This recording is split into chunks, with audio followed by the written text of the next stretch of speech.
Hey, let's slow this all down just a little bit because this actually matters. Most people think that growth starts when the numbers start to change. They see it in their sales figures, they see it on their P&L. But long before that, something else is already shifting.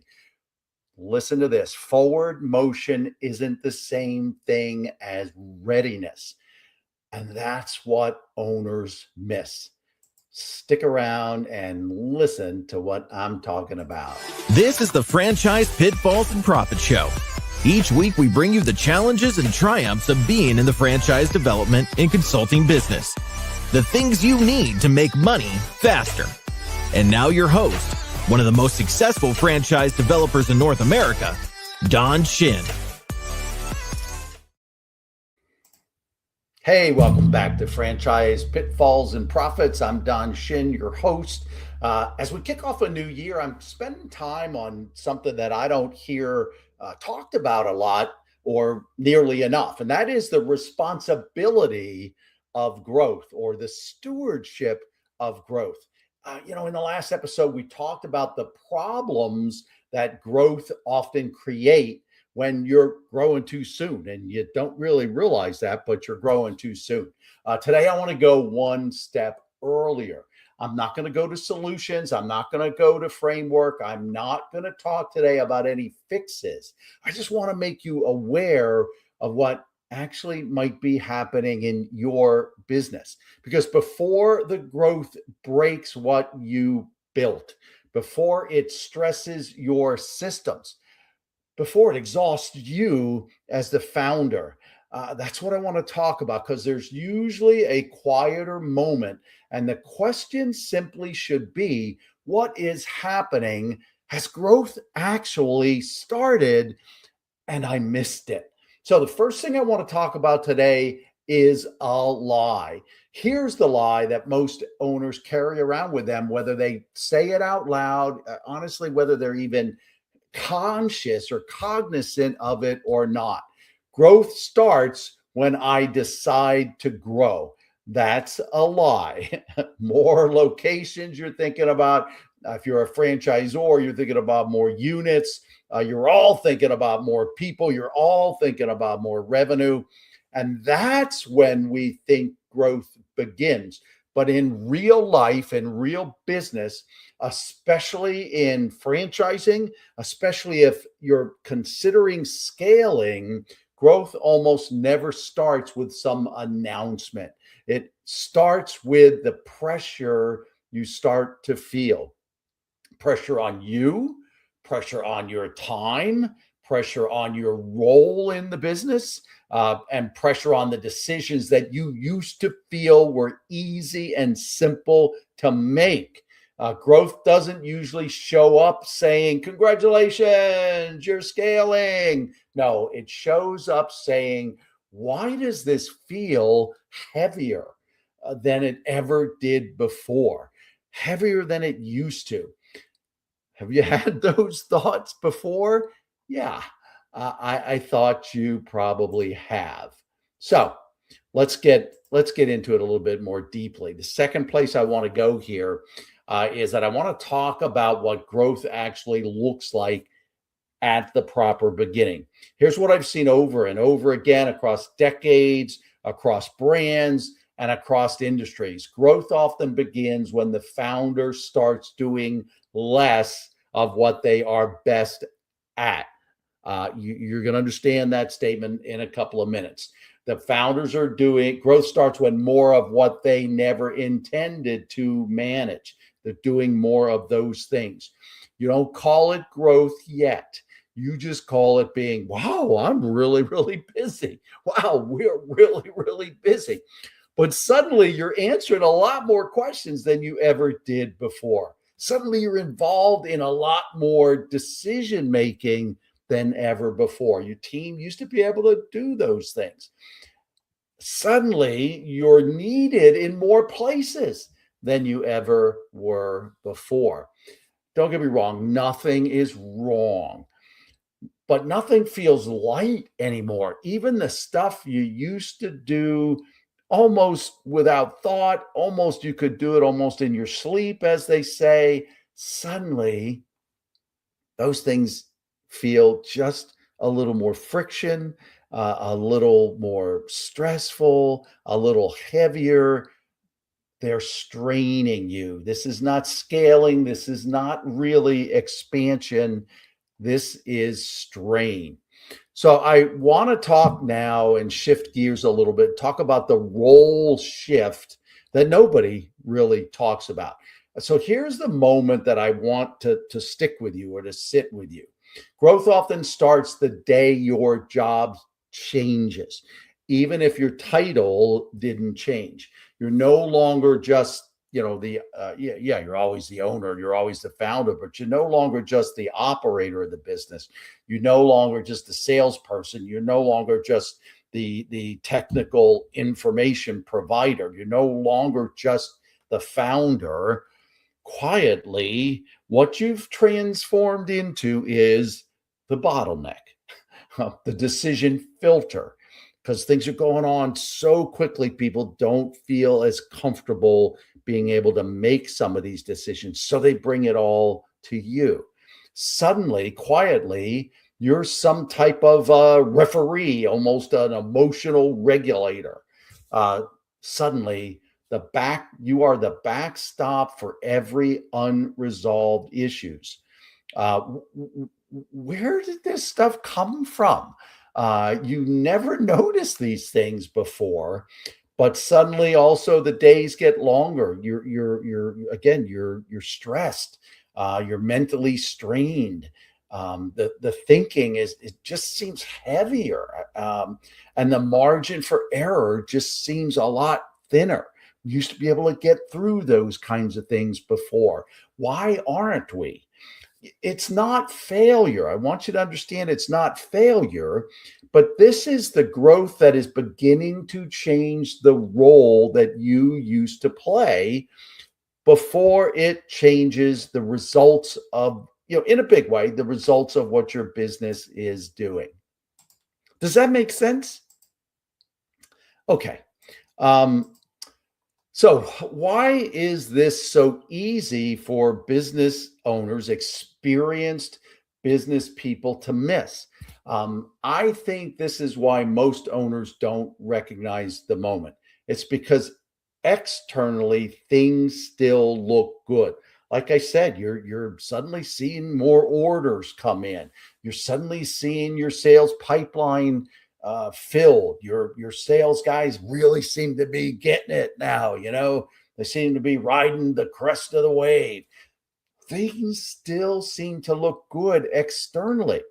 Again, opportunities are coming in like never before. People are excited. They're praising. Wow, look at the momentum that we've got. But internally, what's going on internally?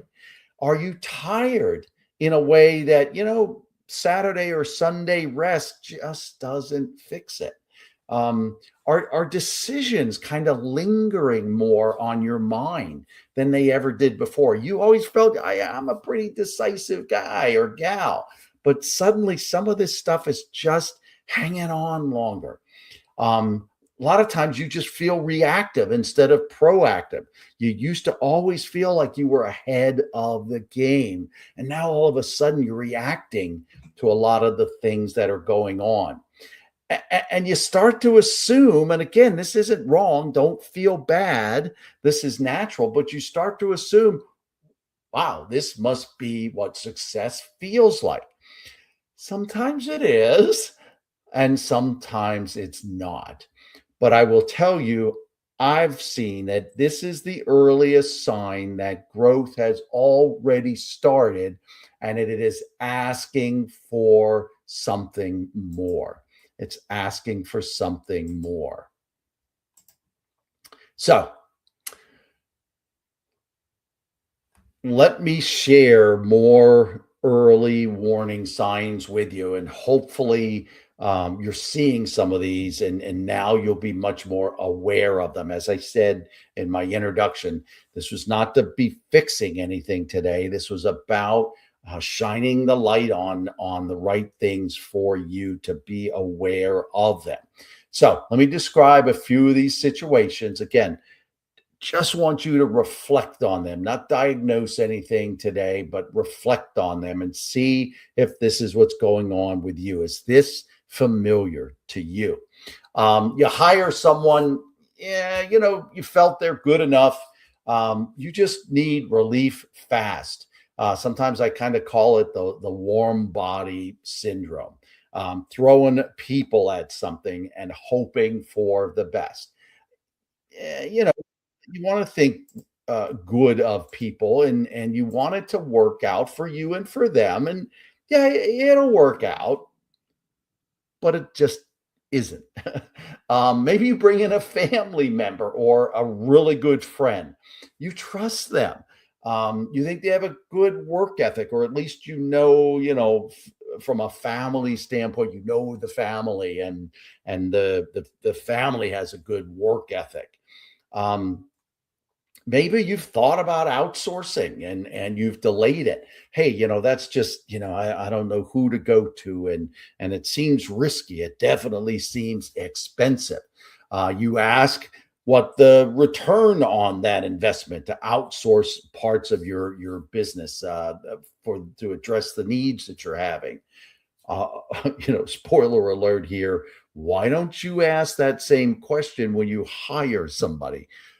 Maybe that's a topic for another episode, but you think of it when you're thinking of outsourcing, but you don't think of it when you hire somebody. Again, that warm body syndrome, that just putting somebody over there will fix it, but you don't think about what you're going to get out of that. Another thing is you keep key knowledge internally to yourself. You keep it in your head because, gosh, explaining it to somebody else is just going to take time, Don. And come on, man, things have to get done, Don. So I'm just, yeah, I'm just going to keep it all here. Again, key thing to remember, again, maybe a topic for another episode, but when you do that, if you ever go to sell the business someday, you have this thriving business, but the majority of the knowledge is up here, then all you have to sell when you're ready to sell and get out of the business, all you have to sell are the assets. Because when you retire, all of the knowledge of the business goes out the door as well. Keep that in mind. Again, maybe a topic for another episode. My last thought on this, you step into every gap because it's, again, very similar to not wanting to share the knowledge. Very similarly, you just go, I can do this faster, or I do this the best of anybody in the company, so I'll just do it myself. How many times have I heard this over my 25, almost 26 years of coaching? How many times have I seen that? If I got a quarter for every time I heard that, I would be a billionaire probably now. But seriously, haven't you said that before? So again, none of these necessarily in isolation, standalone by themselves, are wrong. But collect them all together, put them all together, they really start to give you a different picture or start to tell a story. They usually mean, again, these are the signals that growth is already happening. But now what's going on is you do not have the structure to support the growth that's happening. So it leads me to this conversation, and that is about growth without architecture is a quiet problem area, even a danger. Really, it is a danger zone, a dangerous place to be, because without some architecture, some structure, what this growth is going to feel like is motion, but really confusion, no clarity. It's going to be effort, a lot of effort's going on, but nothing's leveraged. Everything is taking longer and it's harder to do. Growth without some structure is going to feel like success, but there's going to be no margins for error. In fact, you're going to be seeing a lot of errors before you even can get to them. Again, you're not failing. Things are functioning, but everything again is depending on you as the founder. And here's the part and the point that none of you want to hear. Growth that depends on the founder eventually costs the founder. Okay. You don't want to hear that. I know you don't want to hear that, but growth that depends on you will eventually cost you. Where is it going to cost you? It's going to cost you in time. It's absolutely going to cost you in your energy. It's absolutely going to cost you your joy, all the love that you had for this business and the fun that you used to have in it is going by the wayside. It's going to cost you in perspective. And honestly, sometimes this kind of growth is going to cost you relationships. So think about that. Is that what you really want? Do you want to be spending more time? Do you want to be expending all of this energy? Do you want to not enjoy this business as much as you used to? Do you want to lose the people around you that you care most about? So let me reframe this for you then. And I will do it with a little bit of sensitivity and hopefully gently. Because I know your business is your baby. I know you mean well. Your intentions are noble. But recognizing that growth has already started, it's not an indictment. But if you can see it this way, it's actually going to be your invitation to ask better questions before things really start to break. You want to be asking things like, what is growth really asking of me now? What role should I still play in this business? But what roles should I give up if I want to sustain this level or this pace? You want to ask questions like, where am I compensating for this missing structure with my personal effort? That goes into the factor of your time and your energy. I'm pretty sure that this one point really rings true to almost all of you. And another question, kind of thing that you want to be asking is, what would this look like if it all didn't depend on me?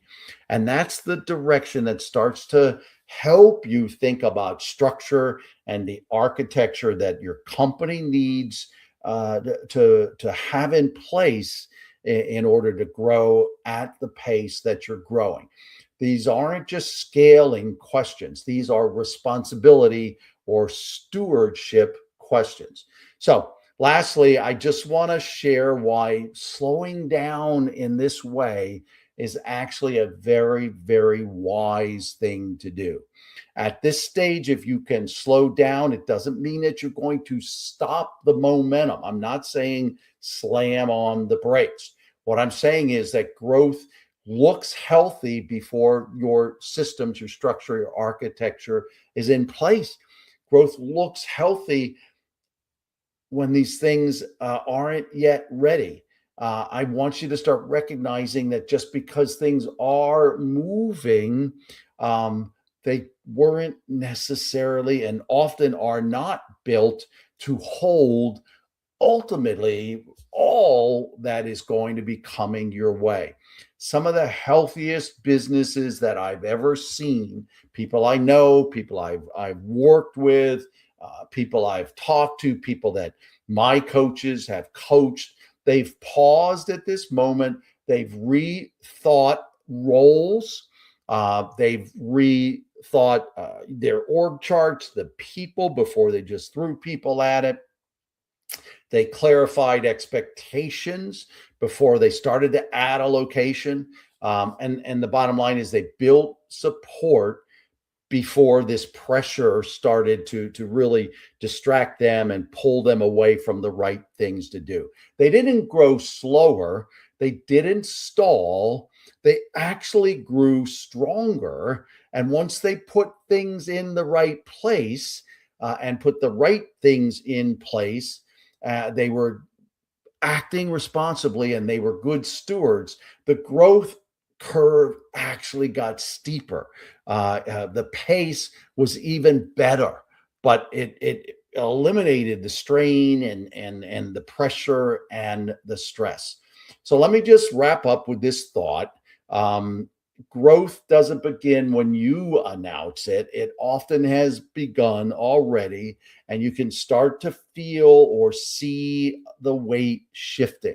If you can recognize that shift early enough, before the exhaustion, before you're running out of time in a day, before you regret because you've lost maybe your health or you've lost maybe relationships, if you can recognize that shift before these things, you give yourself something incredibly valuable, and that is choice. So this episode rings true to you. If it feels, if it's familiar and uncomfortable, that's okay. You don't need to fix anything today. You don't need to necessarily act today. You don't need to decide anything reactively today. Just start to be aware. That was the whole point of the episode today. Start to identify what's going on. Ask yourself, what's really happening? Has growth already started? Start to listen for these things. Watch for the shift. And we're going to continue this conversation as we go forward here in the next few episodes over the next couple of weeks. Thanks.